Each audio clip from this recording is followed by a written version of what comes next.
नमस्कार. स्वामी समर्थ अनुभूती या चॅनलमध्ये आपलं मनापासून स्वागत आहे. श्री स्वामी समर्थ. स्वामी भक्त हो, आज एका ताईंचा अनुभव खूप छान अनुभव आहे. तो अनुभव ऐकून तुमच्याही डोळ्यात पाणी आल्याशिवाय राहणार नाही. असाच अनुभव ऐकण्यासाठी म्हणजे त्या ताईंनी म्हणजे त्यांची बिकट परिस्थिती असताना सुद्धा त्यांची खूप इच्छा होती, की त्यांच्या मुलीला त्यांनी म्हणजे तिच्या पायावर उभं करावं. असे स्वामींकडून त्यांनी म्हणजे स्वामींकडून अपेक्षा होती, की त्यांच्या मुलीला त्यांनी तिच्या पायावर उभं राहावं आणि त्याच्यासाठी त्या सेवा करत होत्या. आणि स्वामींनी बघा त्यांची हाक ऐकली.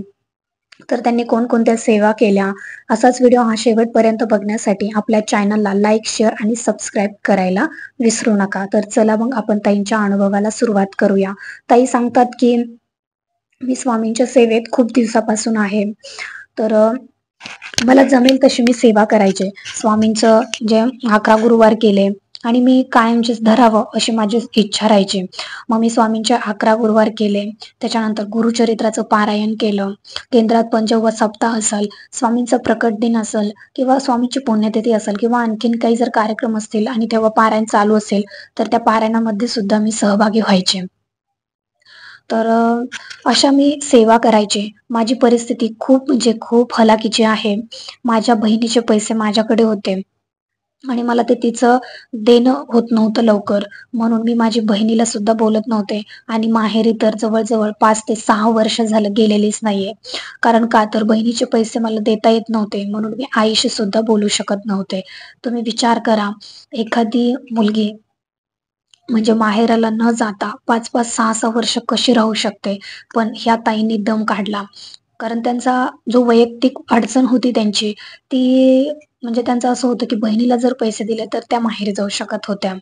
असं ती अडचणही स्वामी त्यांचे नक्कीच दूर करतील. आणि दुसरं असं, की त्यांना म्हणजे कसं होतं, मुली जर तिच्या पायावर उभी राहिली, ती शिकत होती, स्पर्धा परीक्षाचा अभ्यास करत होती. पण 1-1, 2-2 मार्क्सवरून तिचं सिलेक्शन होत नव्हतं. मग 1-1, 2-2 मार्क्सवरून तिचा तो म्हणजे एक्झाम जायची.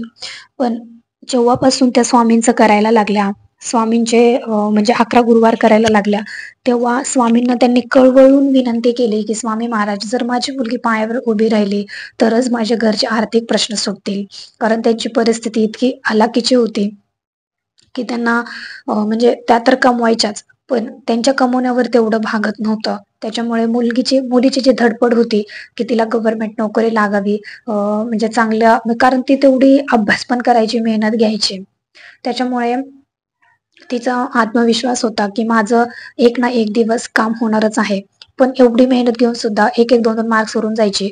पण तीच हाक स्वामींनी ऐकली आणि तिचं खूप चांगलं झालं. एक दिवस त्यांच्या म्हणजे त्या ताईंनी सांगितलं त्यांच्या मुलीला, की "आता तू पण गुरुवार धरायला सुरुवात कर."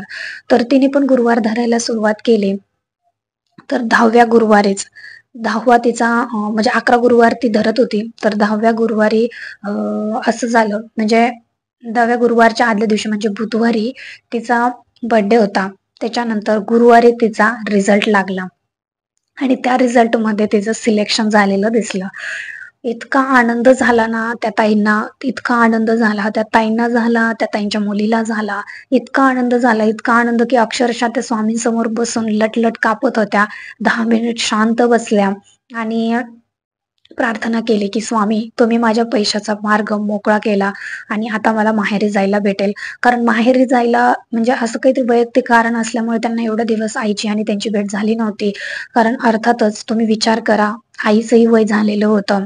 कधी काय होईल सांगता येत नाही. असंच वाट बघता जर वर्ष ओलांडली असती आणि अचानक त्यांच्या आईचं जर काही झालं असतं, तर कायमचं त्या ताई स्वतःला माफ करू शकल्या नसत्या. त्याच्यामुळे त्या ताई सांगतात, की तुम्ही ह्या म्हणजे तुम्ही माझ्या मुलीचं खूप म्हणजे खूप चांगलं केलं. खूप म्हणजे खूप चांगलं केलं. तिचे जर आज रिझल्ट आला नसता, ती जर तिच्या म्हणजे सिलेक्शन झालं नसतं, तर माझ्या अजूनच म्हणजे आशा मोडली असती. म्हणजे मी पूर्ण दुःखी झाले असते, आतून तुटले असते. एकीकडे आईचं, एकीकडे लेकीचं दुःख, अशी माझी अवस्था होती. मी कोणालाच माफ करू शकले नसते. पण स्वामी तुम्ही मला तारलं. तुम्ही माझ्या प्रत्येक गोष्टीला धावून आलात. त्या ताई सांगतात, की माझ्या पारायणाच्या दिवशी माझं गुरुचरित्राचं पारायणही चालू होतं तेव्हा. म्हणजे ऑलरेडी 3 पारायण होऊन गेली होती आणि मी केंद्रातही पारायणाला त्याच दिवशी बसलेली होती. ज्या दिवशी मुलीचा रिझल्ट आला, म्हणजे बघा किती योगायोग आणि स्वामींची कृपा म्हणावी लागेल त्याच दिवशी. आणि त्यांची मुलगी म्हणते मी आता कायमचे गुरुवार धरणार आहे. म्हणजे त्यांच्या मुलीला पण जेव्हापासून ती गुरुवार धरायला लागली तेव्हापासून स्वामींनी इतके अनुभव दाखवले की अक्षरशः ती सुद्धा आता स्वामींवर, म्हणजे तिचा सुद्धा स्वामींवरचा विश्वास दृढ झाला, श्रद्धा दृढ झाली. आणि ती सुद्धा म्हणते की मी म्हणजे कायमचे मी स्वामींच्या गुरुवार आता उपवास करत राहणार. म्हणजे असं स्वामींनी जे त्यांना फळ दिलं ते मनासारखं होतं आणि त्यांच्या मेहनतीला स्वामींनी साथ दिली. हे तितकंच खरं आहे की जेव्हा आपण स्वामी म्हणजे मेहनतही करतो, स्वामींची सेवाही करतो, तेव्हा दोन्हीला सुद्धा जेव्हा भरभरून फळ मिळतं ना, तेव्हा तो जो आनंद असतो, ते जे समाधान असतं ते अगणित राहतं, ते गगनात मावणारं नसतं. तसंच या ताईंचं आणि ताईंच्या मुलीचं झालं. त्यात ताईंच्या मुलीने खूप मेहनत घेतली होती आणि ती तिला सरकारी नोकरी लागली. आता ताईंच्या घरामध्ये एक आर्थिक प्रश्न तर मिटलेलाच होता. आता राहिला होता त्यांच्या मुलीचं लग्नाचा. त्यांच्या मुलीचं लग्नही आता चांगलंच होणार होतं, कारण तिला गव्हर्नमेंट जॉब होता. गव्हर्नमेंट जॉब आहे, त्याचबरोबर आर्थिक प्रश्नही म्हणजे जो काही घरातला होता तो तर सुटलेलाच होता. लग्नाचाही सुटणारच होता, कारण स्वामींची सेवा चालूच होती. स्वामींच्या सेवेने खरंच खूप म्हणजे खूप इतका फरक पडतो ना, आणि इतकी ताकद आहे स्वामींच्या सेवेमध्ये की माझे राहिलेले प्रश्न सुद्धा मार्गी लागतील. अडचणी तर खूप आहेत, ताई सांगतात की अडचणी तर खूप आहेत, पण त्या अडचणींवर मात करण्याची जी शक्ती आहे ती फक्त आणि फक्त स्वामींमुळे येते. आणि माझी खात्री आहे की इथून पुढच्याही ज्या काही अडचणी असतील किंवा काही जे संकट येणार असतील, दुःख येणार असतील, ते सुद्धा नक्की दूर होणार आहेत. तर बघा, ह्या ताईंचा म्हणजे अनुभव इतका सुंदर होता ना, तर त्या ताई सांगतात की माझी जी काही अडचणी आहेत, ज्या काही म्हणजे आर्थिक गोष्टी होत्या, त्या फक्त स्वामींच्या कृपेने सुटल्या. मी गुरुचरित्राचं पारायण करायचे, स्वामींचं नामस्मरण करायचे, स्वामी चरित्र सारामृत वाचायचे. त्याचबरोबर माझ्या मुलीलाही मी 11 गुरुवार करायला सांगितले, माझेही चालू होते.